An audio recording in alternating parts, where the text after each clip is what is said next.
What's going on, y'all? This is Dre. Today I'm gonna do the Andrew Garfield look. I suggest you use hybridized wax by Fugo. So just keep twisting it in the front. So there it is. Hope you guys like it. Again, it's the hairstyle inspired by the Zac Efron look from the Ellen DeGeneres show. Oh my gosh. So I thought it'd be fun to take it back, you know? It's almost 2020 now, and the decade is pretty much over. So I thought it'd be kind of cool to show my hairstyles from the last entire decade, starting at 2010, and just kind of run through, you know, all the many hairstyles I've done. And at first I was gonna like maybe do from worst to best or best to worst, but now I'm thinking I'm gonna just run through each year and then leave that up for you to decide. So yeah, let's run through this video and then let me know in the comments below which year you thought was the worst and then the best. And then I'll do a Shavu giveaway as well for a whole entire family kit, which includes our new shampoo and conditioner, the activating oil cleanser, ocean clay, and ocean spray. So all 5 products. So right here is 2010. I don't have any video of 2010 because I wasn't really filming anything that year.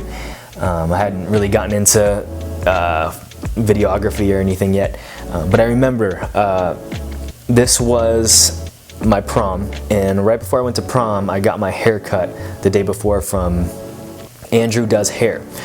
And this is back when he was first starting off. He was my homeboy, and I asked him, I was like, yo, I got my prom coming up, can you please just dial me in? And I remember, man, he dialed me in. At this time, this cut was it, and he actually gave me some highlights right there, man, some sweet highlights. And I felt like a boss going to prom, man. That prom I'll definitely never forget. That was a good time. So 2011 came up, and at this time, as you can see, I was doing lots of music. I was with me and my brother. We were creating, you know, we had just created like our 2nd or 3rd album.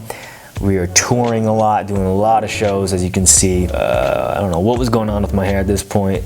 Oh yeah, this is when I just started using Fugo, actually. I was trying out their products right here. I actually have quicksand in my hair right here. I remember that. I love that product. And I think this is my first video right here from that I did for Slikhaartv. I remember because, so we were making music, and Slikhaar contacted us and said, hey, we really like your music. Do you mind if we use it for our videos? And we'll link everything back to your site. So I was like, yeah, like this is a great opportunity for us, you know. So Slikhaartv really helped us out and helped promote our music. And I remember like a month or 2 down the road after they were using our music, they were like, hey Dre, like you got really cool hair. Do you mind doing a video for us? And at first I was like, dude, I don't want to make hair videos. Like, come on. But I remember my mom, once I told her about it, she's like, you better go get your butt to Best Buy, get a camera, and you start creating videos. So that's what I did, man. I was like, I'm not gonna tell my mama no. Like she's 5'1", but she's gnarly, man. She's pretty fierce. So I didn't wanna start anything with her. So I did exactly what she told me. I created a video. To my surprise, I actually kind of enjoyed it. I remember I started my own YouTube channel at that point in 2012. And I wasn't really into the hair thing so much yet, or the fashion thing still. I just was doing it for Slikhaar, and I started making motivational videos. As you can see here, it was just straight up motivation. I didn't even do fashion or style tips at all, straight up motivation. 2013 came around, and my buddy at this time was like, hey, like, you know, you're gaining this kind of following from Slikhaartv. Like, people want to see hair content, they want to see fashion content. So he encouraged me to start, and my first video was this video right here. That was a pretty cool hairstyle. It is what it is. Oh, and then right here, this is when I started getting the hang of things. And I remember I went to go see The Prisoners in theaters, and I got super inspired to do Jake Gyllenhaal's hairstyle. And so that's what I did right here. And I started feeling myself right here, dude. I remember I look good right here, man. I'm not gonna lie. This is me in my prime right here, man. Oh my gosh, man. I was just a little pup right here, man. Had no idea what I was getting myself into. And at the same time, this is when I had just met my wife through Instagram, and I remember I made this video with her in mind, and I was like, man, I'm gonna make sure I show up for this one. You know, I want to look sexy. And still to this day, she talks about this video. She knew I looked good, man. She knew I looked good. She talks about it all the time. I was just a little pup right here, man. I didn't know nothing. Yeah, right here, started creating more content, started doing more hair videos. I grew out the sides a little bit. What was that? What's that? Look at me trying to be all sexy. What is that? Oh, and the Macklemore had just came out right here, and I remember I was like, man, that would be a cool hairstyle to do, but I was like, I don't have the balls to do that. So my friend, he actually encouraged me, and he at the time he was like, man, you better do this hairstyle. He kept pushing me to do this hairstyle, and then finally I was like, you know what, let's just go for it. So he buzzed that sucker, and I mean, it was, I don't know, it was cool at that time, but when I look back, I'm like, man, that looks god awful. But I guess it was cool for the time. 2014 came around. Whoa! I remember, oh yeah, Justin Thoreau became somewhat of a little style icon, and I remember he was dressed in all black all the time. He had his pitch black hair, so I remember we dyed my hair pitch black.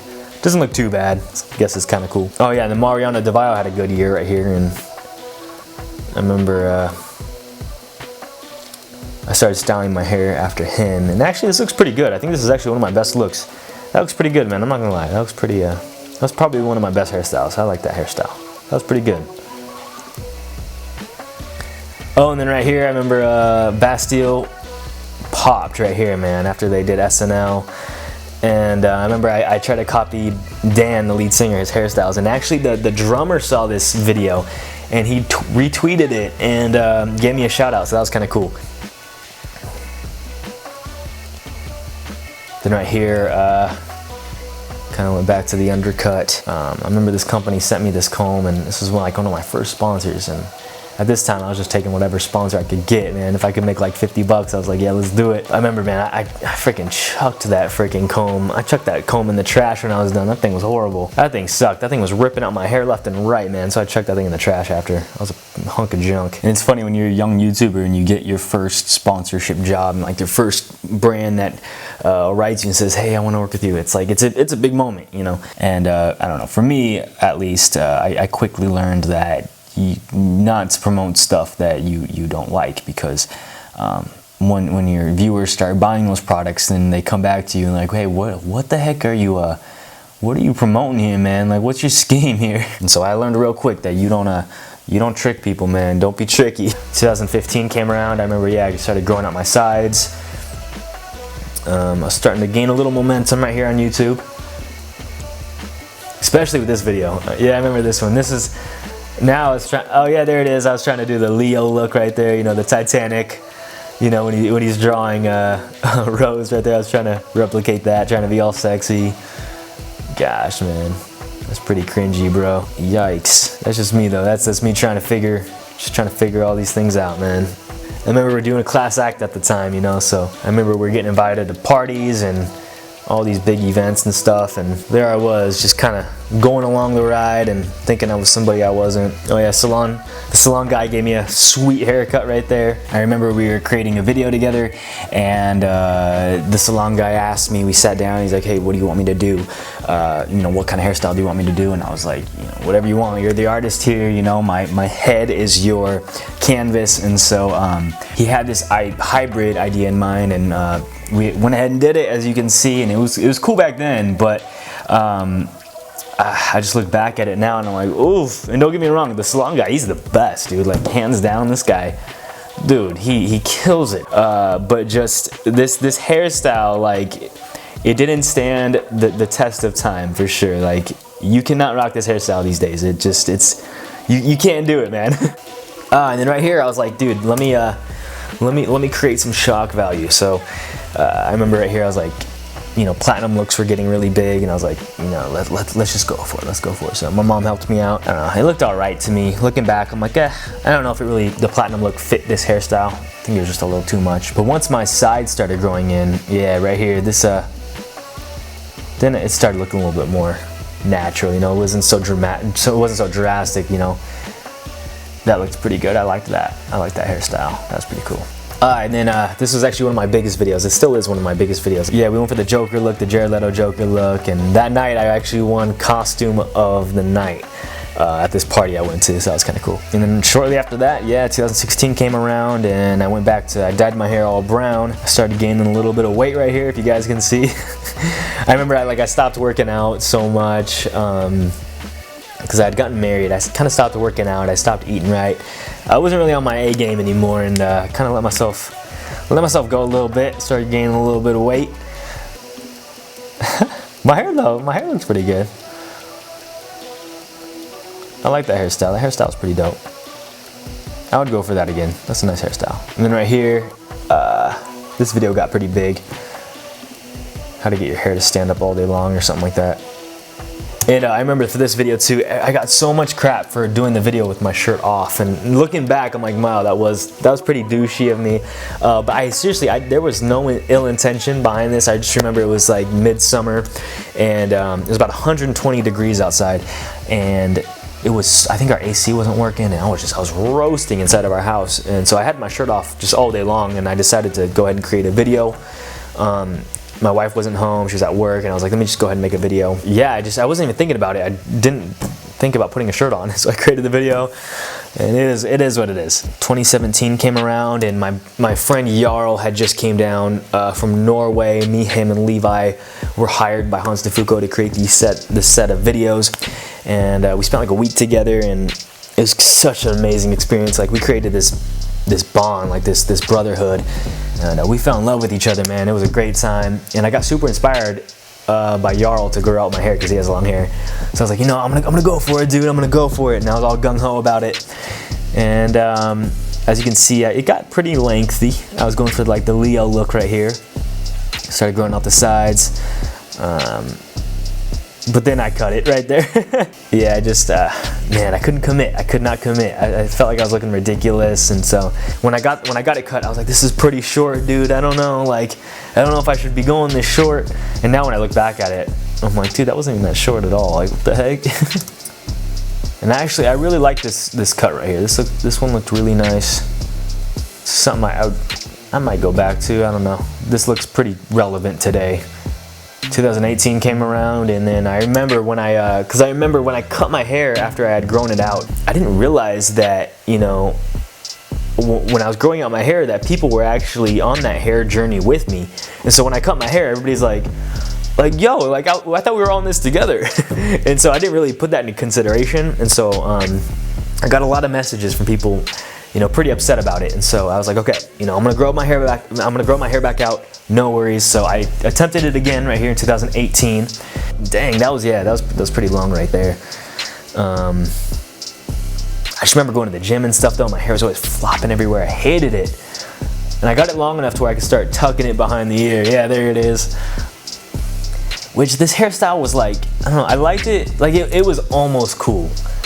Like, the only problem with it was that the sides weren't long enough. Like, the top was like this long, but then the sides were like, man, it would have looked good if the sides were long as well. It would have looked good. It would have evened itself out, but I was like, I'm not gonna wait 6 months for that all to grow out, so I cut my hair. I cut the sides. I remember I shaved the sides from my morning routine because I was like, man, I want to look good for my morning routine because this is probably going to be one of my biggest videos, and it ended up being my biggest video, or at least one of them. And then I went to my boy Tim right here. Yeah, I don't know what I was thinking, but I was like, hey, can you give me a high, like super high skin taper, man? That would look sick, you know.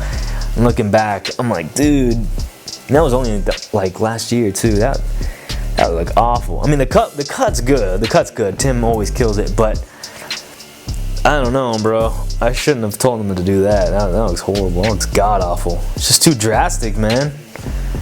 What? And then 2019, this year came around, and we had just dropped our new Ocean Clay. We rebranded Shavu and went for the black and white look. I was pretty stoked about.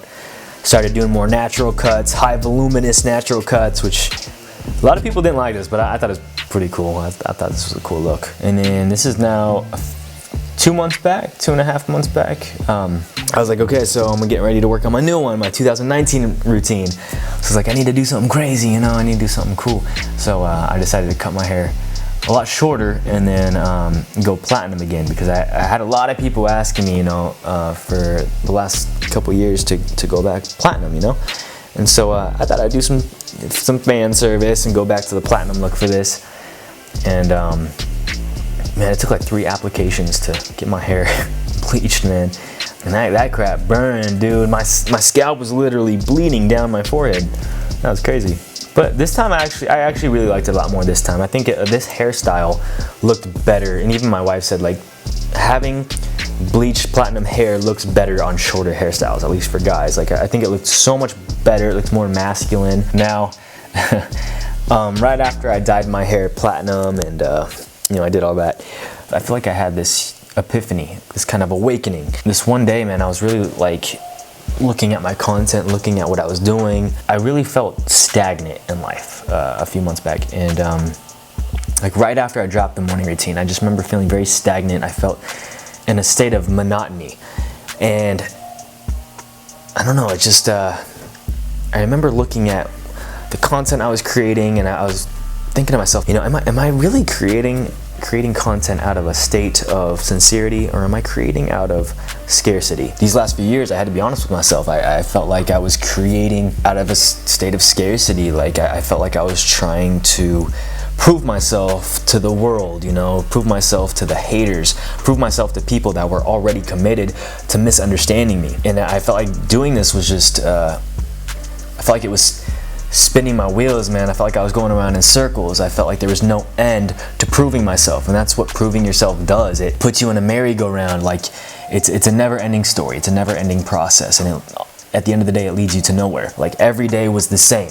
You know, I couldn't find a solution to this madness. I couldn't find a solution to satisfaction, to fulfilling this urge of proving myself to others. And I felt like I was just wasting all my time on this group of people that you know, have already made up their minds about me, rather than focusing on the impact, on the people that were yearning for my attention, the people that have been there from the beginning, the people that have supported me. I feel like I took my eyes off of the people that God has entrusted me with. And so I had to sit down, and I had to be honest and truthful with myself, and I had to really shift my way of thinking.